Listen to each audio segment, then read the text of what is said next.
Moving on, Yadadri జిల్లాలో భారీ అగ్ని ప్రమాదం సంభవించింది. బృందావన్ ఫార్మా కంపెనీలో రియాక్టర్లు పేలిపోయే భారీ శబ్దాలతో మంటలు ఎగిసిపడ్డాయి. ఈ ఘటనలో 2 సెక్యూరిటీ గార్డులు, 4 కార్మికులకు తీవ్ర గాయాలయ్యాయి. గాయపడిన వారిని సమీప ఆసుపత్రులకు తరలించి చికిత్స అందిస్తున్నారు. ఎల్లగిరి శివార్లో ఈ ఘటన చోటు చేసుకుంది. యాదాద్రి జిల్లాలోని చౌటుప్పల్లో భారీ పేలుడుతో ఉలిక్కిపడింది. చౌటుప్పల్ మండలం ఎల్లగిరి శివార్లో ఉన్న బృందావన్ ఫార్మా కంపెనీలో 2 రియాక్టర్లు అణుబాంబుల్లా ఒక్కసారిగా పేలిపోవడంతో పరిసర ప్రాంతాలు కుదేలయ్యాయి. భారీ శబ్దాలతో చోటు చేసుకున్న ఈ పేలుళ్లు స్థానికుల్లో తీవ్ర భయాందోళనకు దారితీశాయి. పెద్ద పెద్ద బాంబులు పేలినట్లుగా శబ్దాలు వచ్చాయని స్థానికులు చెబుతున్నారు.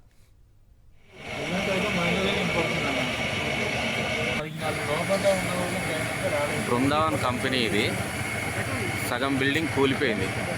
రియాక్టర్ వేలు కానీ సమాచారం అందుకున్న వెంటనే డీఎస్పీ మధుసూదన్ రెడ్డి ఘటనా స్థలానికి చేరుకుని పరిస్థితిని సమీక్షించారు.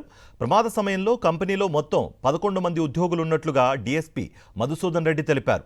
ఫైర్ సిబ్బంది దాదాపు 3 గంటల పాటు శ్రమించి మంటలను అదుపులోకి తీసుకువచ్చారు. చౌటుప్పల్ ప్రాంతంలో తరచూ ఫార్మా కంపెనీల్లో రియాక్టర్ల పేలుళ్లు జరుగుతూ ఉండడంతో ప్రజలు భయాందోళన వ్యక్తం చేస్తున్నారు. తరచుగా ప్రమాదాలు జరుగుతుంటే అధికారులు ఏం చర్యలు తీసుకుంటున్నారని స్థానికులు ప్రశ్నిస్తున్నారు.